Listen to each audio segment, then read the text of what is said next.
Well, hello and welcome to the Learn and Work Smarter podcast. I'm your host, Katie Azevedo, and this is one of my expert interview podcasts where I interview an expert on one of the topics that we talk about on the show. And today I'm talking with Dr. Susan VanScoyoc. Dr. Susan VanScoyoc is a board-certified psychologist, a parenting coach, and founder of Campus Confident, where she helps families of college students navigate the emotional and practical changes that come with this huge life transition.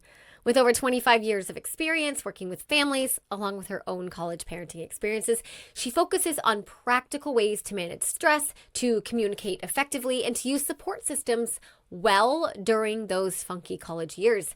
She teaches that college is a bridge, it is not a launch, and she gives families clear, realistic ways to stay connected as students grow into independence. I'm so excited to have Dr. VanScoyoc on the show today because one of the things we talk about is self-advocacy as a skill that can be learned and can be developed. And when students go off to college, nowhere is that skill more important. Today's show is for students who are headed to college or already in college, and it's also for parents who have college-age students and are wondering how to help their kid when they're there. The topic of today's show is basically how to get the support you need. If you're a student, how to get the kind of support that you need from your parents, from your resources, so that you can thrive. Dr. VanScoyoc also throws in a whole bunch of tips for parents who want to help their student but don't quite know how. We cover a lot, so grab your pens and let's get started. Hello, you are listening to the Learn and Work Smarter podcast, the podcast for students and professionals who want to learn and work smarter. I'm your host, executive function coach, and founder of schoolhabits.com, Katie Azevedo. As a reminder, everything I mention in today's episode will be linked in the show notes, including a link to the transcript, which you can also find at learnandworksmarter.com/podcast. Well, hello, Susan. Welcome to the show. I am so glad you've decided to join us for today's conversation because it's about time. I had an expert on the show to talk about mental health, and that is what we are doing today. There's no better person to come and share their expertise on the show than you, because I know you've got this, extensive experience, and you're a mom who's in it. So first, why don't you just give my audience and the listeners a little bit of who you are, what you like to talk about, and a little bit of your experience. Hello, I'm so happy to be here. Yes, I'm Dr. Susan VanScoyoc, and I currently operate an online platform for college mental wellness designed at helping parents and students figure out how to get through college with a little bit less stress. It's super stressful these days. And so, I have 25 years working with students, college mom of 2 kids myself, who may or may not be up in the background. And I just love busting myths and making sure that students are getting the support they need, however they need it, to get through college years. I love that. Well, on this show, we talk a lot. The primary backbone of everything I share on the Learn and Work Smarter podcast is executive functions and skills and things that we have control over. And one of the skills that I feel like I could do a better job at talking about, but here we are today, we're covering our bases, is self-advocacy. And there's mental health, which I already introduced that concept as something that we're going to talk about today. And then there's self-advocacy. And the way I see it, there's kind of like a Venn diagram. There's always a Venn diagram between even the most opposite concepts, I think. Everything's connected. But those who are struggling with mental health often need to self-advocate, depending on their context and their resources and what they have access to. And so today's show, I believe the conversation, we'll see where this goes. I love having an organic conversation, but I want today's listeners to walk away with some practical strategies to ask for help when they need it, to know how to ask for help. We're talking specifically students who are in college and are dealing with the anxieties and the pressures and the stresses that come with going off to college, and who may or may not have parents at home who want to help but don't know how to help. So if you're a student listening to today's show, we are absolutely talking to you. If you are a parent listening to today's show, we're talking to you as well, because if you have a child who is self-advocating, there's some strategies to figure out how to hear them and how to make yourself accessible for them to ask the questions they need to ask. And if you're a student, Dr. VanScoyoc is going to share her strategies for how you can advocate for yourself to get the help that you need. So our first question right out of the gate, that was a long rambling intro, but why do you think parents are often overlooked as a source of support? I see this from the students that I work with who bring a question or an issue to the table to one of our sessions. And I'm like, have you talked to your parents? No, no. And I'm often their first line. And, I am not a therapist. You're the board certified psychologist here. I am not. So why is it that students often don't even think to ask their parents for help? Well, before I go there, I want to zoom out a little bit if you don't mind. And actually, this is for every student. So it is a mental health topic, but we all have mental health, right? That interferes or improves how we are successful at the things we try to endeavor. So while yes, I'm a mental health expert, I'm an even bigger expert on just like the everyday kid and the everyday stressors. And so I want all students to tune in, whether you have a diagnosis or whether you think you have anxiety, because there isn't a single student that goes to college that doesn't have stress of some kind. And so just, backing up that this is actually a conversation for all students and all parents because everybody has stress. So we can normalize that like from day one. And yeah, I think maybe the best way to handle this is talk about some of the myths. I have four in mind that come up when kids think about like, oh, should I talk to my parents about this? And this also is what trips up parents as well, because we're all kind of in that same ecosystem that makes it a little bit difficult for kids when they go to college to reach out to their parents. And so the first one that I'll start with is just the fact that, you're not supposed to. Like, I have two kids in college. I sat in freshman orientation and like the whole message was like, oh, you're on your own now and figure all this out by yourself. And I just have to laugh because, going to college is a transition. It's not a cliff. It's not like the first day you cross into your freshman class, you're like some character in a video game and you like magically level up and you have all of these skills. And so the first myth I like just to get rid of is that asking, your parents for help is something that you're just supposed to be able to do, or not asking them for help is something you're supposed to be able to do just because you went to college. And so let's get rid of that myth kind of right off the gate. That's a great one. Yeah. Oh, sorry Yeah, to interrupt, but I just want to validate that because a lot of times when I ask students, like, why aren't you asking, have you talked to mom or have you talked to dad? They're like, oh, well, I should be able to do this. right, Like I'm 18, I should be able to do this. And, with every should comes a lot of shame. And so right, I feel like that's the underlying thought behind that. And there is no should. Every kid grows up with different levels of access to resources and adults that they learn from through modeling and a million different factors that right, make a should completely irrelevant. Right. right. So if someone listening right now is like, well, I feel like I should be able to handle this on my own. I should. Just hard stop right there is what I'm hearing you say. Right. Right. And again, parents are a victim of that too. I've worked with a lot of parents where, well, they're 18 now, they should be able to. And so, yeah, so your parent might not quite understand either if you're listening to this as a student, and they might say those things to you. So we're gonna, you know, bust those myths today and make it easier for both of you to realize that it doesn't have to be that way, especially when it comes to stress. You've counted on your parent your whole life to get you through tough times. And so there's a lot of ways you're becoming independent that your parent isn't involved in, getting to class, understanding your professor, like knowing what to eat in the cafeteria on Wednesdays and what to avoid. So you are growing as a person and you are becoming more independent. And if you still have to count on your parent, to get through sticky things or hard things for you, that is totally okay. In fact, it's smart, which is the next myth. And that is that, if you ask for help, it means you're weak or you're immature or you're not capable of things. And kid, you'd probably agree with me, like knowing your limits, knowing your boundaries, like being able to problem solve and get what you need out of life is a sign of maturity and strength in my mind. So, Absolutely. The yeah, resourcefulness, the self-advocacy that's what we're talking about today is, right, neither one of us is here saying, well, you shouldn't ask for help because we're saying the opposite of that. We're saying asking for help is a skill that we want to develop because asking for help is how you, and just to use the video game analogy, level up. And the kids who are scared of doing that end up staying at the level that they're at and then wondering why they're still struggling. And then they often do so in silence because of that shame. Okay, so yeah, myth number one was that I should be able to do this and I should be able to do it on my own. right, And myth number two is students aren't asking for help because they're thinking if I do ask for help, it means that there's something wrong with me. It right. means that, yeah, okay, all right. That So, I'm waiting. Okay, okay, so myth number three is that you should wait before it's really bad before you ask.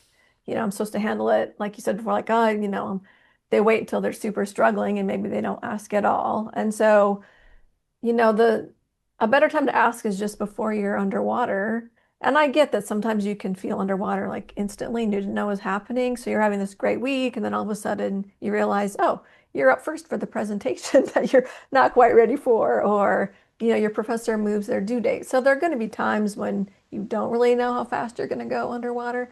But over time, as a college student, you get into a rhythm and you realize like, okay, like my bad month is January, and I just got back from Christmas break, and I'm kind of depressed, and it's cold out, and I just don't have a lot of motivation to use my notes or use my study strategies. And so you'll realize these times that, you just aren't at your best, and that's a great time, to use your parents for help. My daughter's a college athlete. She knows in season, like I am really stressed. I don't have a lot of capacity for extra. And so I hear from her more in that season than I do out of season. So, um, learning how to, not wait. And I do this all the time. You might too, Katie. Like I really wait until I'm overwhelmed. I'm like, okay, I just need some help, cleaning the house or whatever. And so it really is, again, a skill, which is what we're talking about here, to not wait so long to ask for help.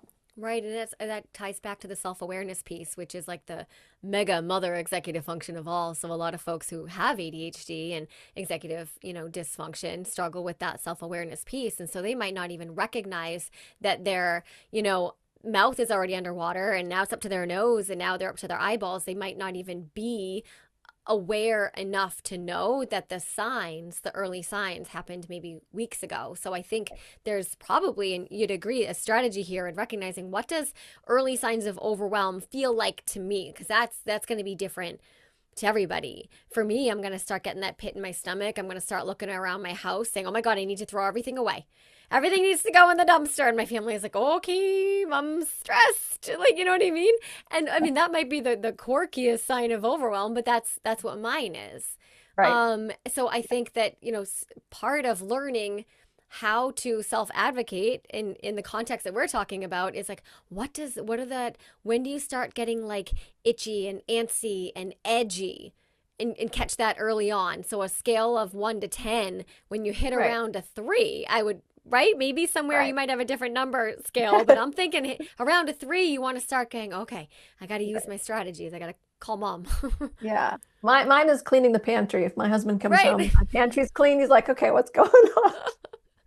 And I'll talk a little bit more about like, in the how to ask for help thing, kind of that Okay. when to ask We'll for get help. there.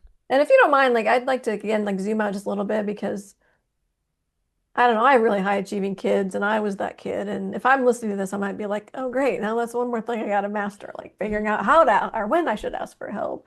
Um, and I just want to say, like, one of the main goals of college is none of this stuff about grade, it's self-discovery. And I wish someone would have told me this maybe even yesterday. Like, you are allowed to course correct. Yes. If you ask your parents, too early and maybe you could have figured it out yourself, or you waited too long and now you're really, drowning, like, it is okay. You can just try again. You can course correct every like 5 minutes if you want to. Yeah. And so like this isn't something, yes, another thing on your to-do list, like to get right, another skill to build in that capacity. It's just like being aware, like I'm not going to fall for those myths anymore, and we have one more, and I'm gonna just, try to figure it out on my own. But that's one of the fun parts of college, I think. It's just like, hey, I tried these things on and they didn't work, and so I tried it differently, and they worked this week, but they didn't work that week. And that is a life skill you also take with you long after your 4 years of college. I'm glad you said that. It is a process. Like every single skill we build, every single time we set off in one direction that we swear is the way to go, and we course correct and we maintain that resilience, that we keep that shame story away of, oh no, I failed on that. No, you're just course correcting. I think that is a really important foundational piece to come back to. Otherwise, it sets up this dichotomy of there's a right way and a wrong way to do things and to feel and to Right. succeed. And that is Right. not at all what you're about, what I'm about, right? Right. It's about experimenting, Right. and everybody has their own process, and it can be long, it can be short. Some people could develop this sense of self-awareness and these skills, in a semester. And for some people, they might be 57 years old saying, I'm still working on this. And Yeah. both are beautiful. Yeah.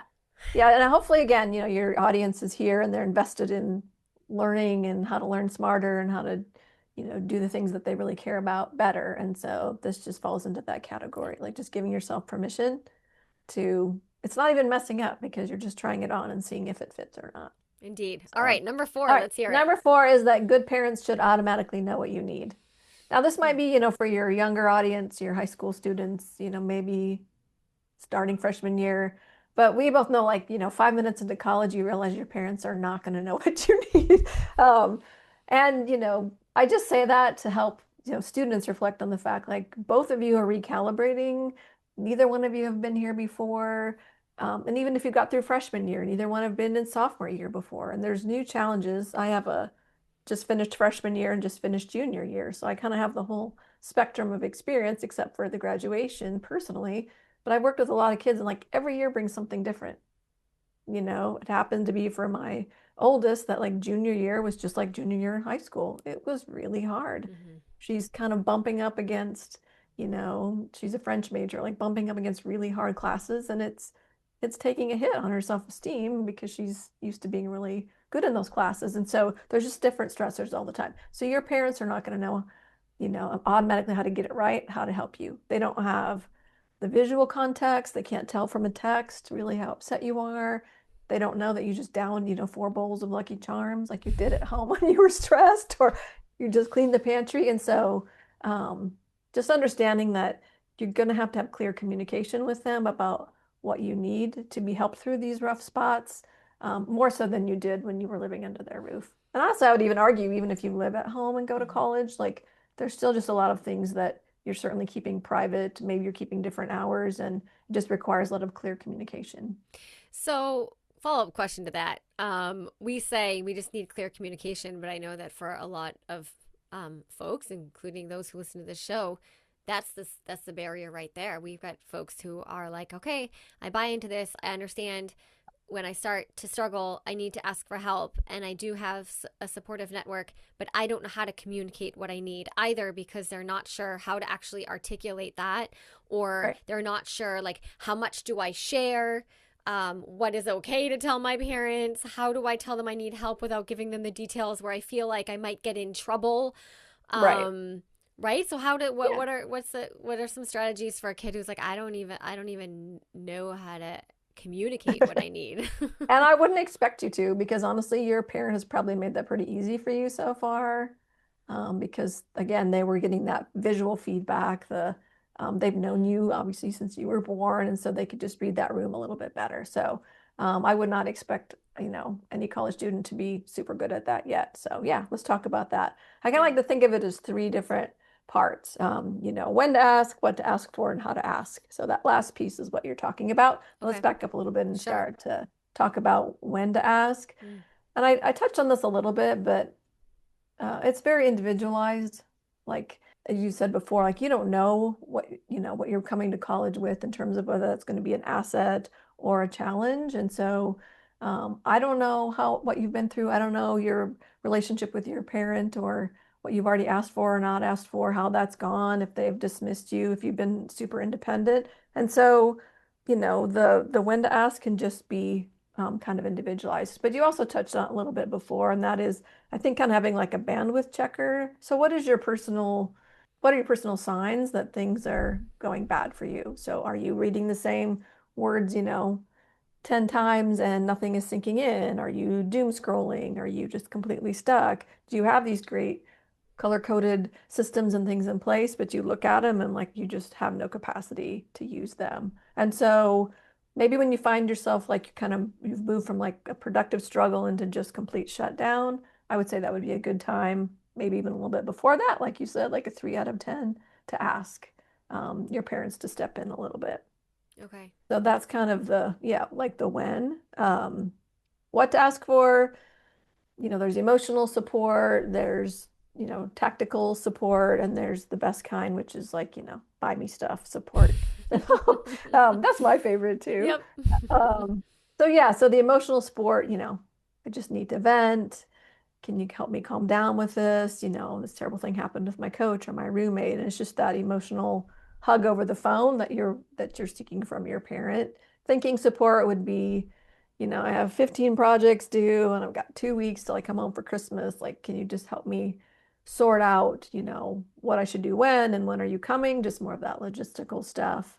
And then, like I said, the best kind, my favorite kind is just that load lightning support. And so the cafeteria is going to be closed after practice. Can you send me, Venmo me $20 for a pizza? Or my favorite, like, can you Instacart me some toilet paper and some paper towels and some Gatorade?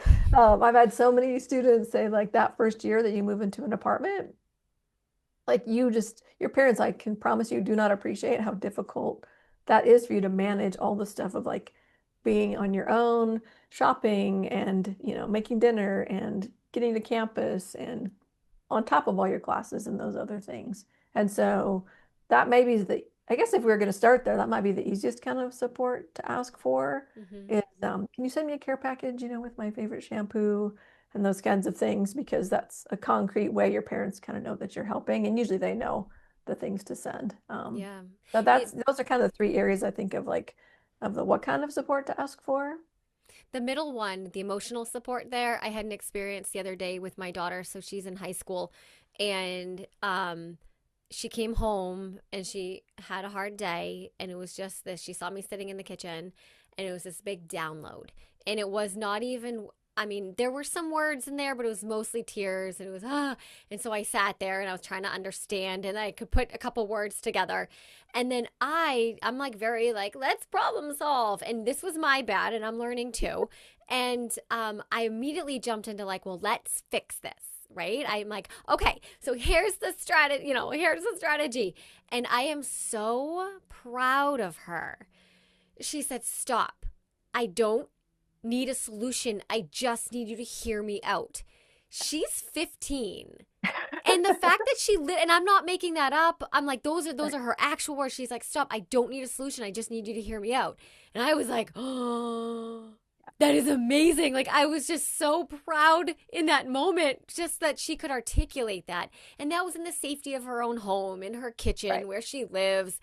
right. And I can imagine how hard it would be for a student who's living away from home, maybe the first time, and, they're in an apartment and they didn't even know about the concept of inventory. And so they have no toilet paper. They Always need at the worst time. Oh my gosh, I know. Right, And then in that challenging context, to then say, I need help with my parents, right, and then to say, this is the kind of help I need. I could imagine that's really, really challenging. right, But I just wanted to share that story because, like, I messed up as a parent, and I right. will learn next time. And I've seen on Instagram like parent therapists being like, ask your kid, do you need to listen or is this a solution thing? And I Yeah, know that, but in the moment I was like, I can help yeah, you. But she said, stop. yes. I just need you to My hear me son's out. version is, okay, mom, no more psychology. That's what he Oh, said. interesting. I love it. Because even oh, tell me more, even when I'm not Hmm. jumping to solutions, which, I've gotten Yep. pretty good at just teaching it for all these years. But when I listen too long, it's like, okay, mom, no more psychology. So Right. It's hard not to because that's yeah. that's that's who you are. Now I don't Um, want, oh, go ahead. no, go ahead. I mean, I don't want to gloss over this part because, like, this is equal work from the kid and the Mm, parents, and parents probably have a lot more work to do. I believe parents should go first in this recalibration of this relationship. But there isn't like what to expect when you're expecting when you're raising a college student, and there should be, and that's me. That's what I hope hmm to be for people. So again, just like, I don't know what you came to college with in terms of stressors, in terms of when you're going to ask for help. The how also kind of depends on, what responses you've gotten when you've asked for help. And so if you've been brave enough to ask for help and it hasn't gone very well, that's going to be more difficult. But I think the through line is really just, trying to be as clear as possible. Your daughter from now on might come home and say, I don't need solutions. I hmm just need to tell you what happened, at practice today or whatever. So again, just a learning experience. The first thing you can say is, I've got the work part figured out, but I just need some help with the stress. hmm Or, and you shouldn't have to justify it, but if it helps, get the words out, I've got like 5 finals today. I'm out of gas. I had no idea that I needed to get in the car. Can you Instacart me some food or some paper towels or hmm something like that? And you can't really control, again, what your parent is going to respond to. And they might just say, well, you should have figured that out, or why don't you think of that ahead of time? And just keeping in mind yourself, like you're both figuring this out and recalibrating it, showing them a little grace and saying, that's not really helpful. What I actually just need is the $20 or redirecting them, just like your daughter redirected you. Like, actually, what would help me more is, or Hmm. okay, I can think about that next week, but right now, can you help me with? Hmm. I don't know about you, Katie, but I'm like a big, like I move at a pretty fast pace. It's like, okay, you get out of school only just because I just moved my kids home, but like, okay, you get out of school this day, all right? Like, what day are you going to start work? And what, Hmm. when can you unpack? And grandma's really wanting to see you. And my kids are just like, you know, actually right now, I just need to like play with my kitty cats for a Hmm. little bit Yep. or sleep for a week. And so it will take some practice, but and if you don't have the parents that are open to that, then yeah, you might have to use teachers or other people's parents or, different kinds of resources. But I really hope, especially parents listening to this, you are in a place where you're open to learn and trying to help college go better for your student and help them learn the skills and learning how to ask for help, even in adversity, is a skill that they'll take everywhere.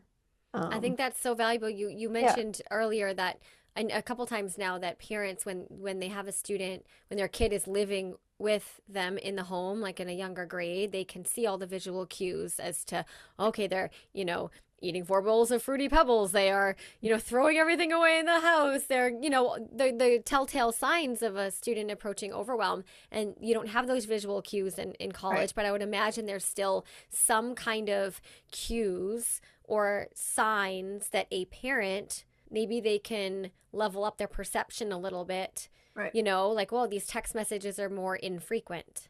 right, Or these text messages I'm getting from my kid are more frequent. Like, just right. recognizing that there's a difference, whatever the difference Yeah. is. Irritability is a big one. Mm-hmm. Like all of a sudden, something you say that's benign is like, yeah, fine, or just, Right. yeah, radio silence is a big one. So that's Um, something that parents can think is like, okay, are there any changes here? And then for a student who's, let's say they found themselves, they're past that 3 out of a 10, and they're at a 7 out of 10, and they reach out to their parents, and for whatever reason, no shame on the parents' side, but they're not able to get the help that they want, that they need from their parents. You had mentioned, other kind of resources as obviously you, but in the moment, I mean, are we talking like student services at the school? Are we talking friends? Are we talking aunt? What do you see can be helpful? I mean, I think the ultimate goal for all of us is to learn how to self-regulate to some extent. And I think again, if you're at a 7 out of a 10, like I don't want to add more to your plate. So yeah, like right now you should figure out like, okay, if my parents aren't available, if they say something stupid, like what is my next step? And if it's 2 a.m., it might be, what does calm you down? Do you go take a hot shower? Do you go grab your lavender shower tabs and, get some sensory stuff? Do you grab your roommate and go get a coffee? Do you go for a walk? Any kind of movement is really Mm-hmm. great. Throw cold water on your face. So, like, as much as this conversation is about how do you rely on other people, sometimes there are times, you and I both too, like, you just have to run to Starbucks and take care of it Yep. yourself. Or, Pet the cat. um, but certainly, if you're not feeling safe, obviously getting out of your dorm room or wherever you are and just contacting your RA or your professor or going to student services, whatever that looks like on your campus, if you're really feeling that overwhelmed and shut down. And I'm hopeful you'll, consider some of these things long before you get there, because for most students that doesn't happen in a vacuum or doesn't happen, just after one test, but it might surprise you. Maybe you heard some bad news or maybe you had a terrible practice or you didn't get to start or something and you thought, oh, I'm just going to study for that test. And it just opens a floodgate Yeah. of stress and you cannot think. And now that's on your plate too, because the test is tomorrow. So I would just say find somebody and you don't even have to tell them all the dirty details of like what's going on. And that's true for your parent too. You could just call and say, it's been a rough week. I just need to hear what the cats are doing. Like we compared cat stories before this Yeah. started. I have four, and there's always stories to tell. Mm-hmm. And so like that might be a way too to engage your parents without having to tell them everything about what's going on is just, tell me what grandpa's up to, or, hey, can we talk about like our vacation that we're going to take this summer? Just something to get a little bit of different input coming into your brain. There are a lot of studies like your mom's voice just helps co-regulate you at the cellular level. And so if you have that, hopefully you have that type of relationship, but even just hearing a familiar voice, your brain is like, okay, like this is familiar territory. I've been here Safety. Yep. before, Hmm. and that can help regulate you. It doesn't have to be your parents, it could be your sister, it could be your best friend. So just something to get a little bit of input coming in that's not about the stressful situation can, maybe take it back down to a That 4. connection piece is Yeah, so important, and the yeah. self-regulation piece that you brought up earlier as well. Okay, so for those who are listening, I'm gonna put you on the spot. I All right, I'm don't gonna know. put you on the spot. I'm gonna ask you to share, and you shared a ton of tips today. But I said I'd never be the person who's like, as we land this plane, but as we land this plane, I would like you to share, if you can, a tip for students who are in it right now, who are thinking, I could use some support and I don't know what my first step is.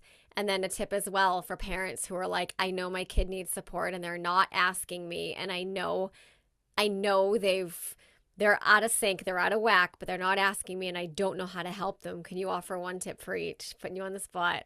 I think you said it. I think, the easiest tip is just get out of your head and connect with somebody, whether that's parents or, just find a way, not on TikTok, not scrolling, but just find a way to reset your environment a little bit, reset your brain a little bit by just connecting with somebody about something.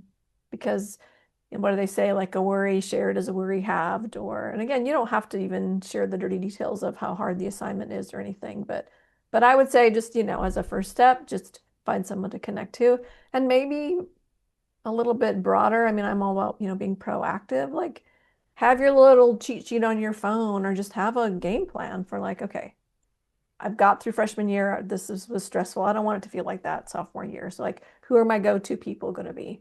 And so you have a little bit of that plan in addition to the self-regulation and all that kind of stuff I that love can be it. helpful. And what about for Um, parents? yeah, it's just like you prepare, just like, so much of your content on your podcast is about preparing so you don't have to react to everything. Um, that's executive function, like being prepared to handle those stressful situations. Those emotional reactions can be really important. Sometimes it doesn't feel like the highest thing on the list when you're like, no, I got to get this A on this paper to pass the class. But as we mentioned in the beginning, like you can't separate them. Right. They go hand in hand for the rest of your life. If you have no capacity, you will not be able to do the things you really want to do to be successful in college and get to the fun parts and, enjoy these 4 years. Agreed. And Um, what about for those parents who are like, I got to help my kid and they're not asking for it, but I need to do something? What's their first step? I think, like I said earlier, I think the recalibration begins with you, like it has every other phase of this parenting journey. And so I guess two things. One is, picking up on those cues, a text or something that, maybe nothing's different, but it seems like you're really stressed. If you want to talk about it, I'm here. A lot of kids won't talk about it. You can, better. So I'm going to send you $20. Go take yourself and your roommate out for pizza. So you're like offering that support, but not making them like pour their heart out. And then the second thing would be what you talked about earlier, like when they share things, check yourself and just educate yourself about like, I mean, I still, if my kids are upset, I still respond, and I know it's coming from my own anxiety. And then I have to think about that for a second. It's like you're basically saying, I'm really harsh on myself. Like you're basically saying, like you don't think their future self can figure it out, and like, oh, they figured it out so far. And so, like, just checking yourself when you wanna, offer a solution, when you wanna send $100 instead of 20, like when you wanna over respond because nobody wants to see their kid hurting. So I would say those couple of things and a lot of the resources that I provide right now are for parents because I feel like it's kind of an empty field and an empty space Yeah. for people to really get good evidence-based knowledge about like how do you help your kid through these hard parts of college. And so my platform is good for that as well. So where can people find you? I think easiest would find me on Instagram. I'm at Campus Confident, and there you can find links to my newsletter. I'm really proud of those. I have one just for freshman year because we all know freshman year is like a whole different animal, and then one for upperclassmen as well as other resources and just my frequent tips on how to parent a Awesome. college student. Wonderful. I think this conversation, I mean, of course, it's going to benefit those listening, but selfishly, I'm over here taking notes as well because my daughter, I mean, I've got She just finished up her freshman year, so she'll be headed off, I believe, to college in 3 years. That's her goal, and I'm gonna have to start from scratch. So I It know starts now. it Yeah. all starts now, indeed. Well, thank you so much for this conversation today. I'll be You're sure to have welcome. you back. I feel Thank like you. we offered, or you did some golden nuggets for both students and parents listening, and that does make up the audience of this show. So thank you. And to those listening, the Campus Confident is Right. we're going to find Dr. VanScoyoc. All right. Yeah. Thank you so Thanks, much. Katie. All right. Good to see you. You too. Well, that concludes my conversation with Dr. VanScoyoc, and I hope you all got just as much from that conversation as I did as a parent. I know that I needed to hear a lot of what she shared. I think the through line of it all, the golden nugget, the core message is that there is help out there for students if you learn how to ask for it, if you learn to recognize your own cues that start to signify that you're moving into that, oops, I'm going to need some support territory. Parents, your kids still need you. And even if they're not asking for it, it benefits both of you to be able to read the signs, read your kid, know how to step in, know how to back off. I shared that story about my own daughter where I just wanted to jump in and save the day, and that's not what she needed. So I am learning this at the same time that we all are. You can connect with Dr. VanScoyoc on Instagram at Campus Confident, and I will leave links to her website and other resources in the show notes and in the description box. If you are watching this on YouTube, please subscribe. If you are listening in a podcast app, make sure you follow the show. I appreciate you. Keep showing up, keep doing the hard work, keep asking the hard questions, and never stop learning.